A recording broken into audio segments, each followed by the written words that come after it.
you checked out all the new handicappers at WagerTalk? If not, here's your chance. You can take 50% off your first daily or 3-day all-access purchase at WagerTalk using coupon code TRYWT. Our new roster of experts is 30 deep, covering sports from all around the world, giving you tons of options to choose from. All you have to do to redeem this offer is go to WagerTalk.com, choose a handicapper of your choice, and use coupon code TRYWT at checkout, saving 50% on your first purchase.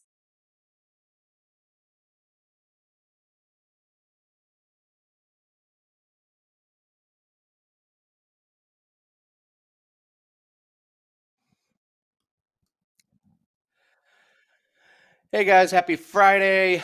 Friday starts the weekend, as we all know, and we are here to make your weekend a profitable one through the props betting market. Welcome everyone to Prop It Up. I am Andy Lang from WagerTalk.com.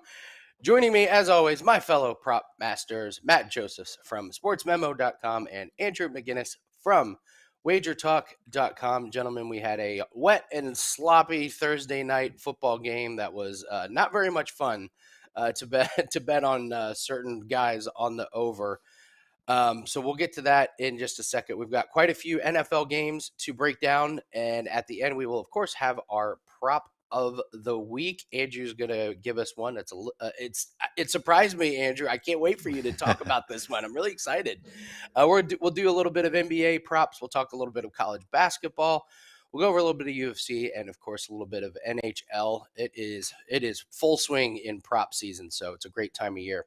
Matt Josephs coming to you. Thursday night football, Falcons and the Panthers. Boy, Mariota put on just an absolute display of ineptitude in that game. So tell everyone what you got going for this weekend and any takeaways that you had from last night's game. Yeah, I didn't even watch last night. I mean, and legitimately, like, this is not me being a jerk and like saying like, oh, I didn't watch it. No, I actually didn't watch the game last night. I just had no interest, and I actually only had one prop, and it lost. And I'm like, okay, and we move on. And I'm never getting involved with the Falcons' backfield.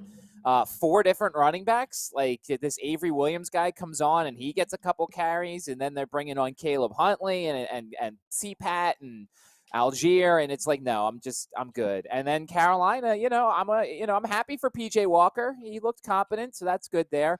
I've got, this weekend we'll have some college football stuff. And just to kind of talk about it real quick, I love that our site has little standings things in the front, although I think it's doing a little bit of a misjustice, excuse me, for not helping the people who are having great seasons. I'm hitting over 60% of my college football this season, second time the last 3 years.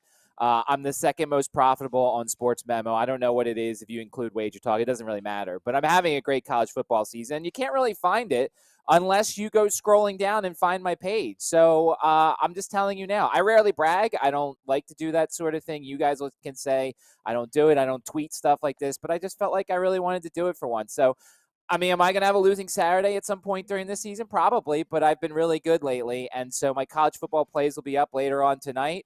I will put them up as a package, and you can get them then. But we're having a really good season, and there's nobody I'd rather trust for college football than myself, Andrew for hockey, and Andy for NBA. So just check us out. Even if we're not up on the standings, we're the guys you want to go to for our respective sports. You should brag. What a great message, Matt. Yes, you're having an amazing college football season. That's so cool. Yes, absolutely. Brag away when you're having that kind of season. So, yeah, nobody better college football than Matt Josephs at sportsmemo.com. Andrew, you got a 5% in CFL, and you've been really good in CFL, especially these big plays. So tell us what you got for this weekend, and if you had any takeaways from last night's game. Yeah. Takeaway from last night's game was me just kind of figuring out all day long which under I wanted to take, Andy, which player or game or what it ended up being. Actually, ended up being Kyle Pitts for me, under on reception, so that was a winner. Those are always fun when you see a guy get targeted early in the game and then not get the ball again for 2.5 quarters. So that was kind of nice. It started off with a little bit of a sweat, getting the ball a little bit early. But, I have a CFL 5% play going this weekend, this Sunday. It's the CFL Conference Finals. I think back to guys like super late in the summer or, early in the year last year. I guess when NBA and NHL were ending, when we were all trying to find different topics to mention, I'm on here giving out props in the CFL at some books. I'm giving out futures. And I do want to remind people, anybody that did tail me, I did give out Toronto as a future bet here on Prop It Up. And they are now in their conference finals, potentially heading to the Grey Cup. So if you do have that, you have a great hedge option. But yeah, 7-3, my last 10, 5% CFL wagers, and a jam-packed UFC slate for this weekend, as I'm sure you're ready for, Andy. And just really excited for this weekend. It's going to be a good one. Yeah, my takeaway from last night was just, I mean, Marcus Mariota he killed any chance of any of these guys getting over. Matt, I lost Tyler Algier over his rushing, which was frustrating because I thought Algier was running hard. He had a really good run that was called back by holding, but just when you watch Mariota play, it felt like it killed just about everybody's chance to try and get these overs. He looked bad, had some horrible throws, no control over the offense, just very predictable play calling, and none of these running backs just had a chance. I mean, I thought Cordero Patterson looked terrible. I don't know why they didn't try and get him involved in the game a little bit more, but when you're just not sustaining drives, it's just impossible to get overs on some of these guys. So nice work by Andrew to cash that Kyle Pitts. I mean, the Panthers held the ball for way more time than the Falcons did. So it was just a brutal one. Deontay Foreman was the big winner from last night's game. He had a good one. So I've got a 5% play that is up on Wager Talk for NBA. NBA player props have been fantastic. I believe we're number one in NBA right now. If we're not number one, we're just barely number two. So go grab that one. But I have a promo code, Andy59, ANDY59. Get you 7 days for $59. You can get the 5% play tonight, as well as 7 days of our NBA props, NFL props for this weekend. NBA is, I keep pushing people towards our NBA because it's where we're running the best in right now. So we're having a really, really great start to the NBA season. So, all right, gentlemen, let's start breaking down some NFL games. Andrew, I'll come to you first. Boy, beginning of the season, how exciting did this game look? I mean, this was like one of the circle games of the year, you know, Packers, Cowboys, but the Packers just not really getting it done. But as always, we're looking at it from a props betting perspective. What do you have for us for Packers and Cowboys? Yeah, I mean, I haven't really chosen my team to discuss that many times, guys. And I'll tell you what, last week I wasn't on the show because I was in Ireland visiting a friend, and with the time zone there, it wasn't very fun staying up until about, I think it was 3:30 a.m. local time, watching my Packers just to barely cover. But just the frustration and just really looking at all of these, facial expressions from Rodgers getting mad at his receivers, then Matt LaFleur, the way he looks at his team. It's a rough time to be a Packers fan right now. But taking a look at what I can profit on, what I can make money on from this Packers team, guys, really this week is me going back to my old style with the pass attempts and the pass completions. Looking at Aaron Rodgers, Andy, over on his pass attempts here at 34.5. We've seen him go over this number in, I believe, 7 of his last 8 games. And, of course, Dallas, as we all know, not really the best passing defense here. They're 29th as far as yards per completion allowed, 28th in general in passing yards allowed. There's a lot of statistical categories I could climb down, but not only really is this Packers team having to throw the ball a lot just on positions they're putting themselves into, this is a good opportunity for them to do it against the Dallas Cowboys team. And I should expect them to have the ball quite a bit. And when they have it, want to keep it and keep things simple. And, I'm slowly starting to see the Green Bay Pack. I'm not saying I want them to just not throw the ball deep, but I'll tell you, I get frustrated when it's like 2nd and long and LaFleur and Rodgers are like, yeah, let's throw a 40-yarder here.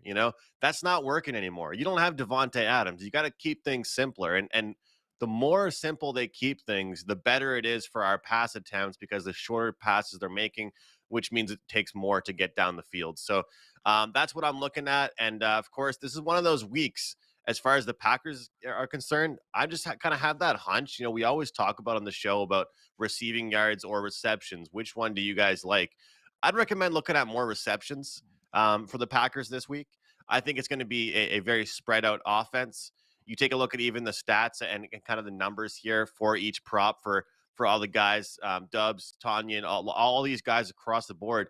They're not really flying over their number. They're making that one or two, long catches, I guess, but they're really just getting the ball. They're not really catching the ball deep downfield. So I just wanted to mention that. But another one I wanted to look at, this is on the other side, of course, talk about CeeDee Lamb. I mean, every team needs to have their guy. CeeDee Lamb right now is being that guy for Dallas. And, realistically, I hate to just come on here and crap all over my Green Bay Packers, but pretty much the guy on the opposition for each team that they're playing right now is cashing in. No matter who you're playing, who they're playing, the number one guy on the opposition is having a really, really good day. Look at CeeDee Lamb, number 64.5 right now. We've seen 77, 70, 97, 87. He's flown over there, and it's hit in 7 of his last 8 games. So 2 props I like. As far as this Dallas Cowboys team, though, I wouldn't be surprised if they try and start running the ball. But CeeDee Lamb just stuck out to me. And guys, to be honest with you, I actually like to pick games to bring up on Prop It Up that I plan on having further and more props for my clients, or at least being involved in the game. So it's kind of a sneak preview of a few I'm looking at there, but I think those are 2 that stick out. There's definitely trends and data to back those up. And Andy, I think that Rodgers attempts one, as much as it's profitable, it doesn't really show anything good about the Packers right now. If he's throwing the ball that much, it's not a good thing. Well, and then you got your best player, Aaron Jones, all banged up. We'll need to get some news on Ezekiel Elliott. But Andrew, what do you think if Ezekiel Elliott is out? Do you go right back to Pollard? Last game that Zeke was out, Pollard just had a huge game. From a props betting perspective, are we almost hoping that Zeke is out? Does that give us another really good option?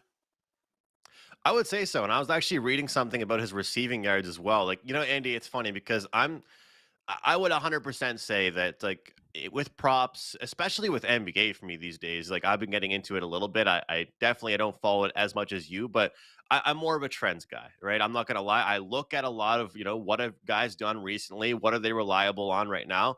But sometimes you like to go against the curve. And Pollard actually hasn't been that great with his receiving yards, but it wouldn't shock me to see him get it out the back, just a short pass, really, and then kind of just tear up the Packers defense, because they really haven't been tackling all that well. So if I'm looking at Pollard, I would actually take a look at both rushing plus receiving, because we could see him get a short pass and break off as well. So we'll have to stay tuned on that news.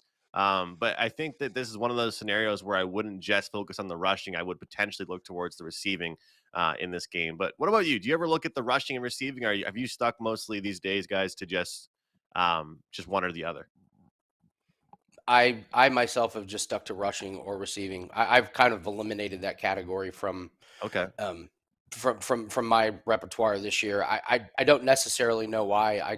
There aren't a whole lot of guys who I trust in both categories. It seems like a lot of teams are moving away from that. I mean, Dameon Pierce is finally getting a lot of receiving, so maybe he might be someone. Obviously, McCaffrey with San Francisco now, but myself, I have kind of gotten away from the rushing receiving.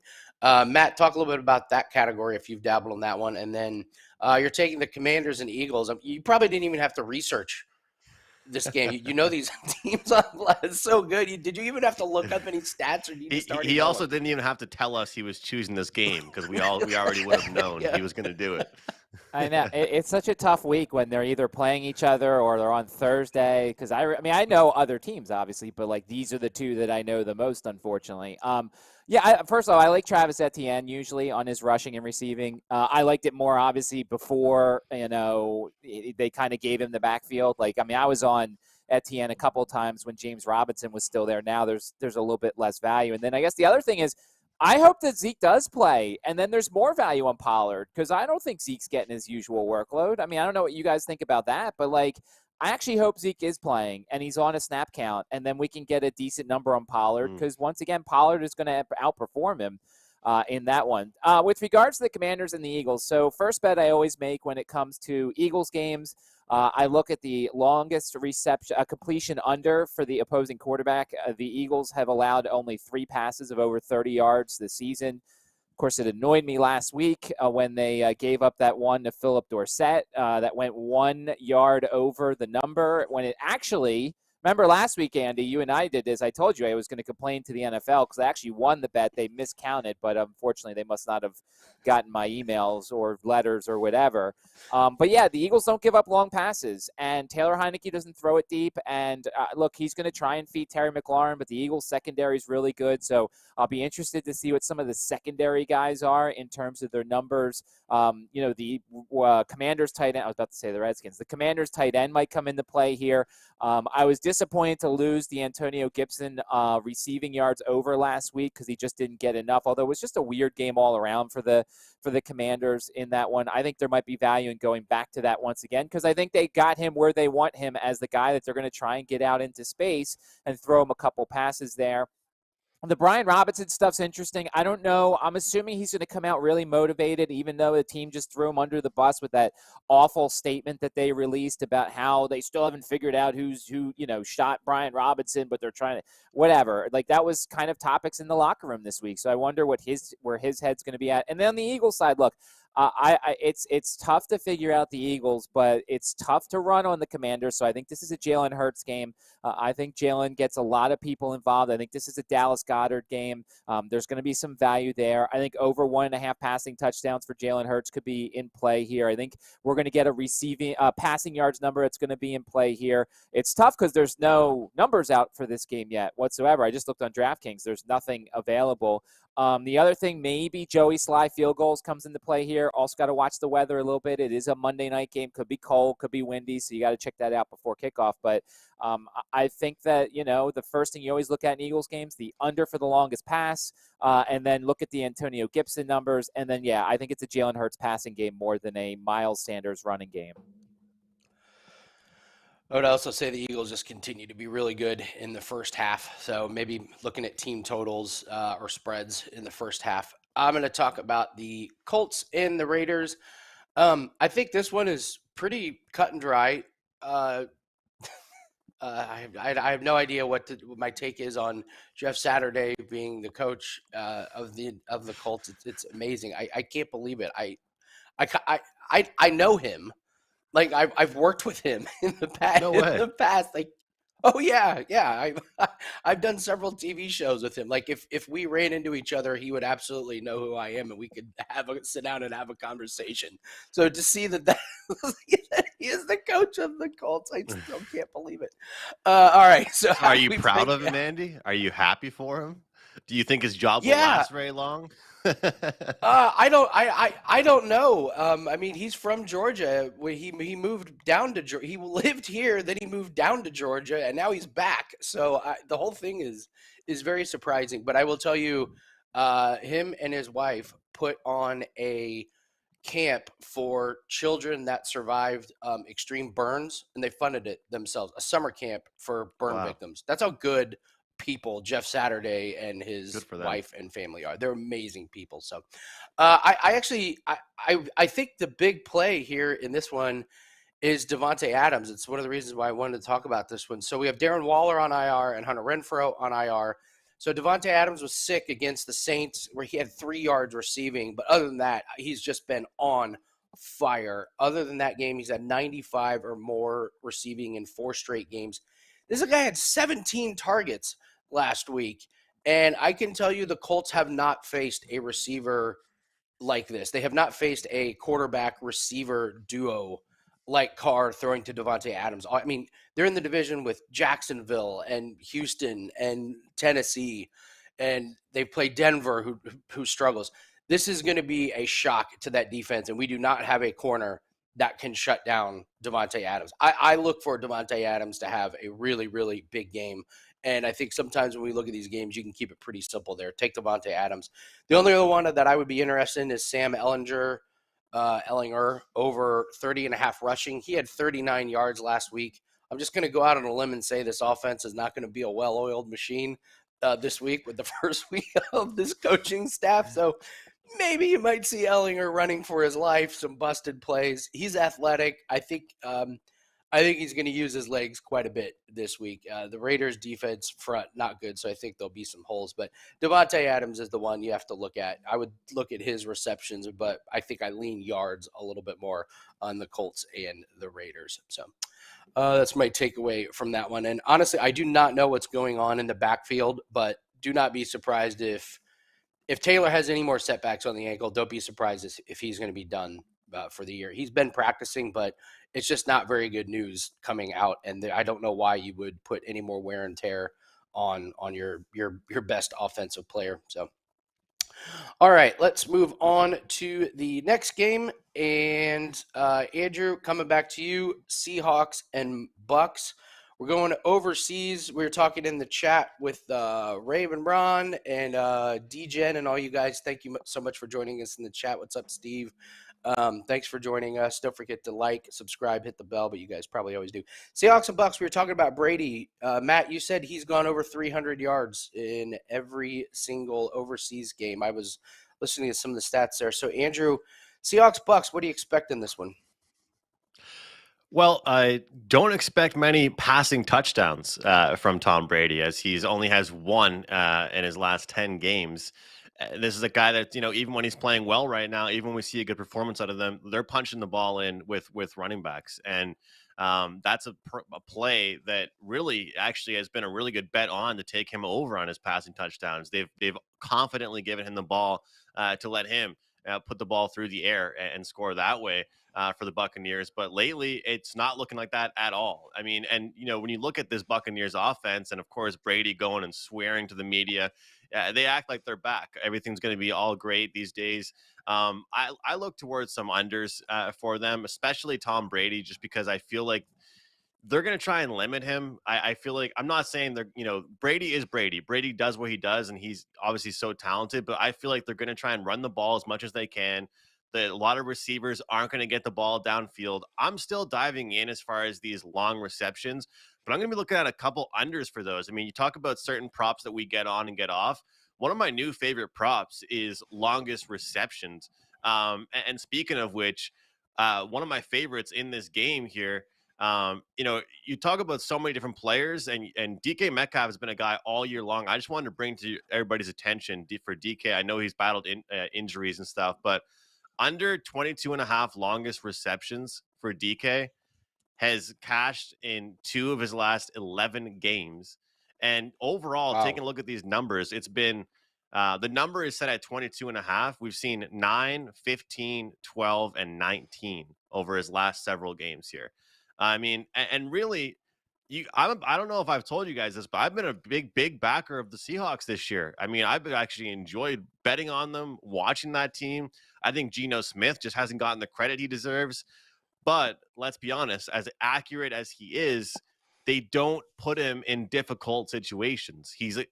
I hate using the word game manager, but he's not someone they asked to do electrifying things. He just, gets the job done and completes his passes in simple fashion. And they're not going to stretch the field. And it's been so shocking to see that with DK, because have you guys seen the guy? He's like the most athletic guy you'll ever see.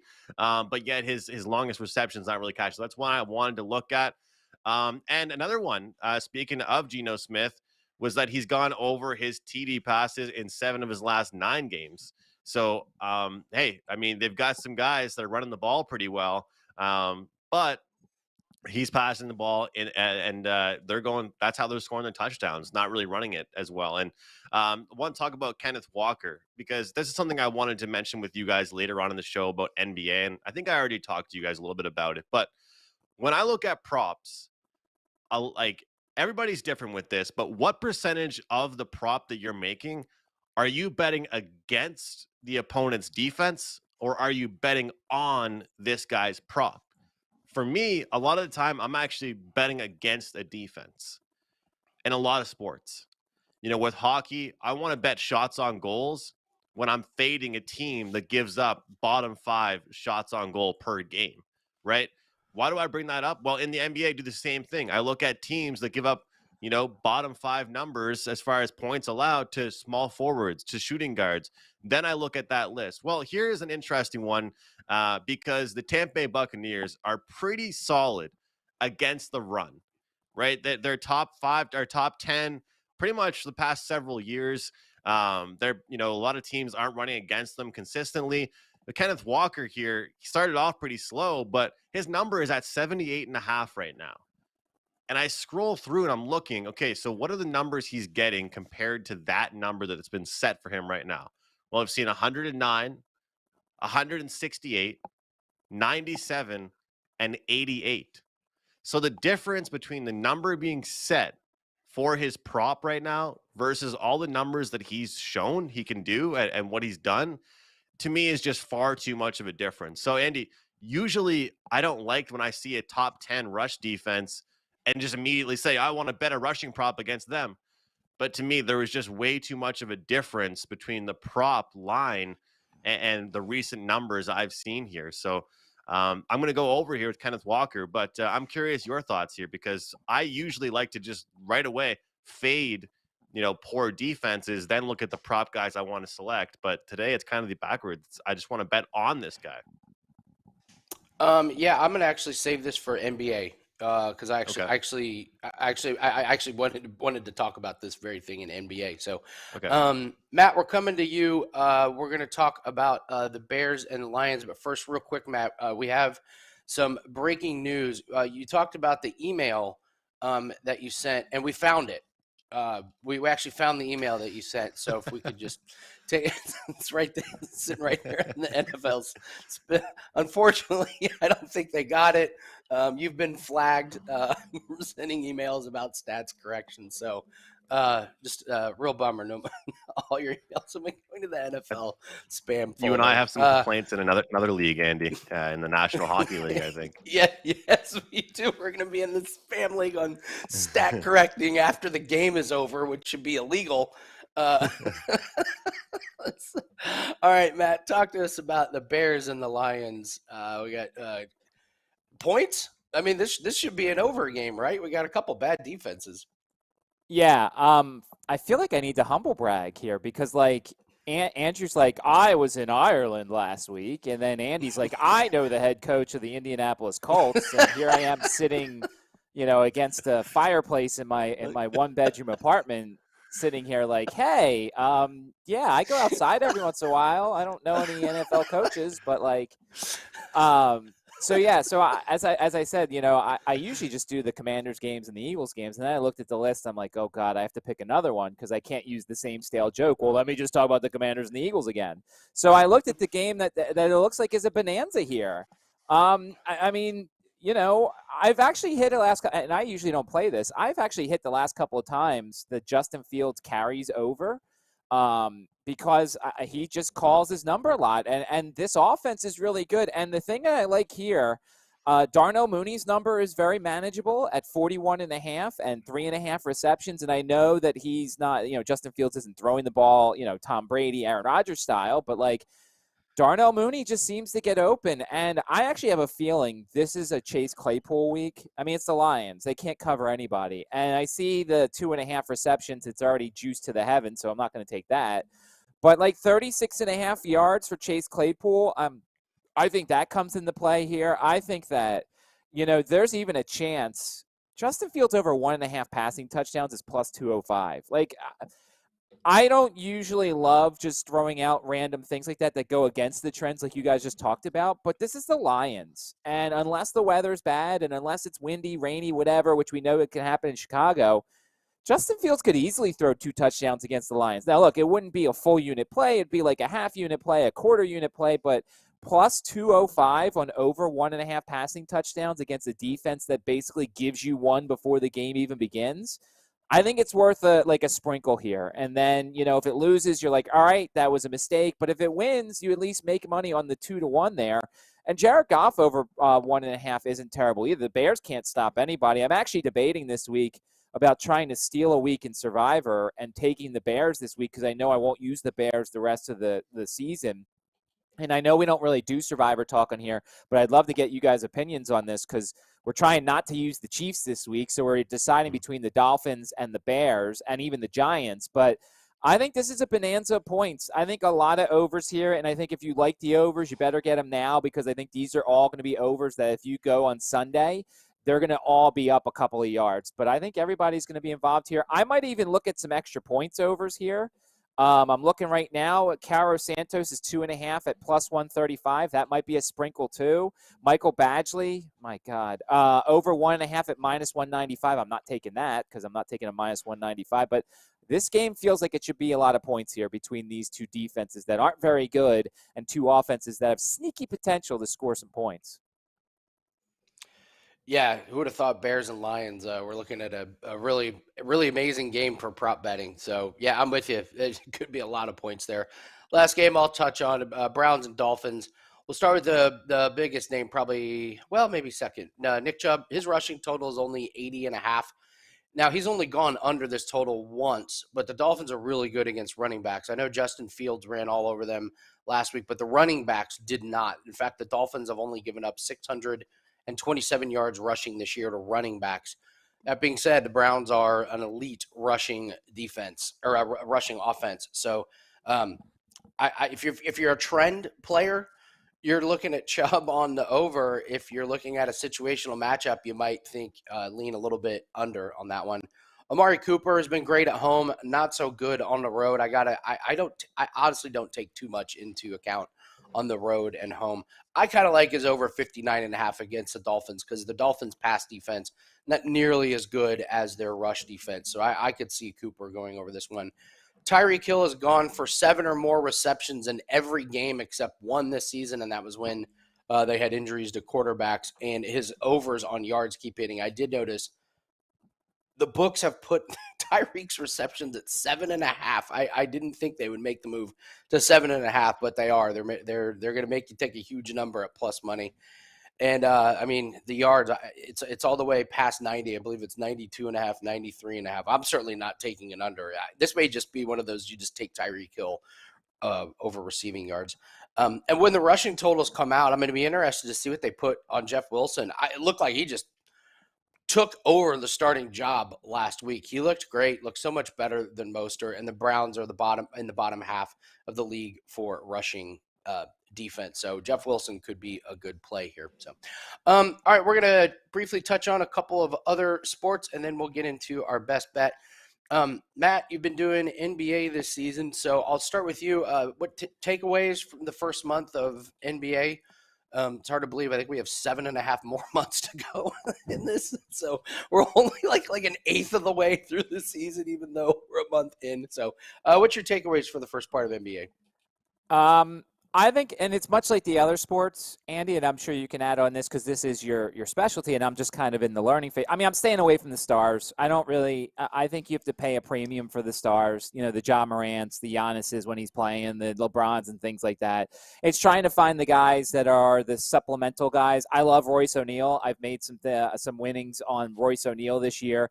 And as you've kind of taught me, it's trying to find the teams against certain positions, the Sacramento Kings at center and the Pacers against guards and things like that, and trying to find, last year when I did it, I made a lot with Cam Johnson. And we had that brief stretch, Andy, with Covington. Of Robert Covington. And so it's finding the guys that are in a groove who are in that mid-level and riding them until the prop kind of either loses value or they kind of, lose their steam a little bit. And so it's just trying to find certain positions, certain matchups. Fred VanVleet, a guy I'm going back to again tonight because, his usage goes up with Pascal Siakam. It's just trying to do some of the research and finding the right spots and situations to kind of attack and just doing it over and over and over again. Yeah, you talked about positions, and yeah, I've done a lot of this where you're just seeing. I'm looking for things that I can repeat over and over and over again. So you're taking the overs on the guards going up against the Pacers and the Pistons. You're taking the centers and the power forwards going up against Golden State. Rinse and repeat. Just rinse and repeat. The other thing I would say is, I talked about this in our Road to Millions presentation about you don't have to follow every team. You don't have to be an expert in every team. I would say it's impossible to be an expert in every team in this sport. Perfect example here. So I've started off the year 28-15. So that's 43 NBA plays that I've made to start the season. 9 have been involved with the Indiana Pacers, a team I follow very well. And I've only lost one of them. And it's because I follow this one team and I know that they're bad against guards. So take the guards against them. Tyrese Halliburton has been really good. Buddy Hield has been really good. So even if you just follow a couple teams, it's amazing how much damage you can do and how many profits you can bring into your bankroll just by following a couple of teams and becoming experts in them. So I'm with you, Matt. You're just looking at fading some of these defenses. Andrew, to your point, NBA this year, I am absolutely looking at fading the bad defenses against the position. Like the Golden State Warriors against power forwards and centers has been a cash cow. Anybody, Kevon Looney is not stopping anybody. Draymond Green is not stopping any. These bigs are just, having a field day. And on the perimeter, I mean, my gosh, Detroit is just giving up. I mean, they're almost giving 30 points a game to point guards. The Detroit Pistons are. It's just, it's a turnstile to the basket with them. And like I said, my Pacers aren't very good. Orlando Magic is getting really bad on the perimeter. So just look at some of these teams that are really bad at certain positions and just take the opposing team, especially if you're going up against a good one. And to Matt's point about not taking the stars, I've actually, Matt, I've gone so far as I've started playing LeBron unders. Like when he was in a really horrible 3-point shooting slump and he wasn't shooting very well, unders. You can take unders on these stars. The lines are so overinflated that the value is on some of the unders. Now it's obviously nervous when you're taking an under on like Giannis, but it's that's where the value is on the unders there in the NBA. They couldn't make it more obvious that those numbers are high for a reason. Everybody's like LeBron. He's the guy. Absolutely. Of course, you mentioned, like a guy like Luka going over 30 in several straight games. I mean, you got to be aware of that, no doubt about it. But Andy, it's funny to me you mentioned Looney and centers and stuff like that for the Warriors, because let's be honest, they give up points to every position, not just center. They give up, they give it to shooting guard, point guard, everybody. Like tonight, I've taken a look at props for several different guys. I've looked at Donovan Mitchell tonight. Golden State defense, it doesn't matter what position you look at, they give up points to everybody. So you talk about star players, certain scenarios and certain teams, I think I'm going down the depth chart a little bit. Like, guess who I played a rebound prop on the other day? Patrick Beverley. You know what I mean? Like, I like those ones.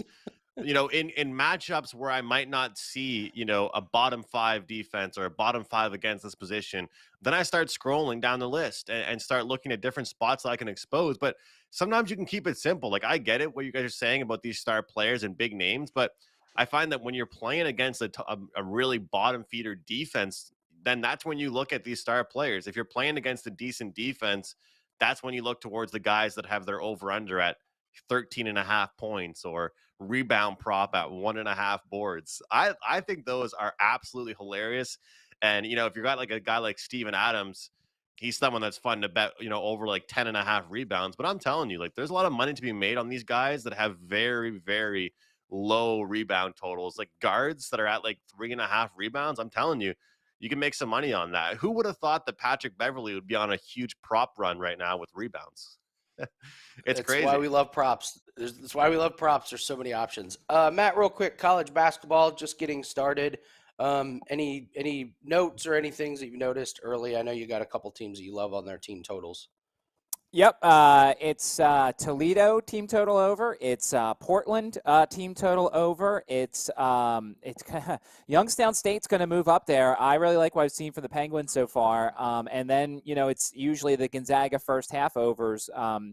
But I'm not doing it today. They're playing on a boat, so I don't know what to necessarily expect, and I hope that game goes off. But, they're playing on a warship, so I don't know what to expect on how smooth the basketball is going to be. And the thing is, and the people who follow me on Twitter knows this, I'm going to play the Portland and the Toledo team total overs every time, and I'm just going to adjust the unit size. And I know that there's going to be losses. It's just going to be on me to make sure the losses are on the times when I have the half a unit bet as opposed to the 2 unit bet. So I put a unit on each of them in their first game. They both went over. That's great. So now they're playing their second game tonight. I'm adjusting Toledo's down a little bit because they have a neutral court game in Philadelphia against UAB, and I'm going to play the standard 1 unit on Portland. But for me, as you just said, the thing you just said is key. There's 350-something basketball teams. You can't be an expert on everybody. So much like Andy Andy said, find the one or two teams that you really know about and you know their style and you know they play fast and you know they play in high-scoring games, and just pound it over and over again. Once again, just go and take the overs and ride the team and realize, yeah, you're going to lose on them. But by the end of the season, if you properly bankroll manage your stuff there, you're going to actually come out ahead. So Toledo and Portland are going to be the two teams I'm riding this season, and we're just going to adjust the unit size depending upon their opponent. Nice. Andrew, we're running up against the clock here. Let's just do a quick little UFC thing, and then we're going to get right into your best bet. So what are your takeaways from the UFC event? 281, huge card, several championship fights. I find kind of some of the money lines a little bit difficult, but what are some of your quick thoughts on UFC 281? Yeah, I mean, Andy, some of these cards you see a lot of decisions, and it can be a really, really long day. I think this weekend's going to be in for a lot of quick fights. I think we're actually going to see a lot of inside the distant wagers from me, some under on rounds and things like that. And just really, I just wanted to, as far as my UFC talk, I have one of my best bets, so I'll throw it back to you. But I just want to mention to people that if you're fine and you're comfortable laying big numbers in the UFC, then do it. But what I recommend to people is whatever you're doing, do it consistently, right? So if you're betting the method of victories all the time, then do that all the time. If you're comfortable betting and laying minus 220s, do that all the time. That's just my recommendation. But this weekend, I think, is one of those ones where you can make some money and you can save yourself on betting on some of these favorites on these big prices by taking a look at submission or under in the rounds or method of victory like that. So I'll save one of my favorite ones for my best bet here, or the prop it up bet of the week. But I just want to say that this is one of those weeks where there are some favorites, and I want everyone to be careful. As much as in the UFC, Andy, you can take these bigger prices and it's more normalized. This is one of those weeks to be careful with those high prices. Yeah, I agree. There's going to be some violent fights. I'll look at the very first one of the card, Olberg and Negan Morano. These guys are going to come out blasting away. Take the fight does not go the distance on that one. You got another one, Dominic Reyes and Ryan Spann. That's another one. Ryan Spann just likes to come out and kill or be killed. He's got a slew of first round finishes. And then the other one I would look at, Frankie Edgar and Chris Gutierrez. Always fade the guy that's retiring. This is a Frankie Edgar retirement fight. Like he was just going to retire, and then UFC was like, no, let's do like a fight. You can fight. Like, talk about no interest in being in shape. He's got nothing to fight for in this one. I only can remember Chris Lytle is the only one that won his retirement fight. So look at Chris Gutierrez, brutal leg kicks as another guy. This is just a paycheck fight for Frankie Edgar, in my opinion. So, all right, guys, take a look at Matt Josephs on sportsmemo.com for all of your best college football picks. Andrew's got a 5% CFL play. I've got a promo code Andy59 for 7 days for $59, and that includes a 5% NBA play for tonight. Let's get to the prop bet of the week. Andrew, take it away. We're not going to the NHL. We're going back to UFC. What do you like for this week? Yeah, decided to mix things up. We've been talking UFC on the show quite a bit lately. So how about a prop it up play of the week? And this one is going to surprise any UFC fans out there. We're going to go Pereira and Adesanya will not go the distance. We're getting a good price. Talked about being mindful of these really heavy prices this week. Well, minus 110, that's a pretty good price. Look, Adesanya, the style bender, everybody thinks that this guy is going to go out there and just, be very cautious, piece up Pereira, and just look for the point victory. I'm not sure he's going to be reckless out there, but I think based on Pereira's style and how aggressive he is, obviously he has the history, in another different sport of kickboxing, of knocking out Adesanya. He has that confidence. He knows he can do it. And I believe Adesanya's counter-striking will really put him in a situation where he can finish the fight as well.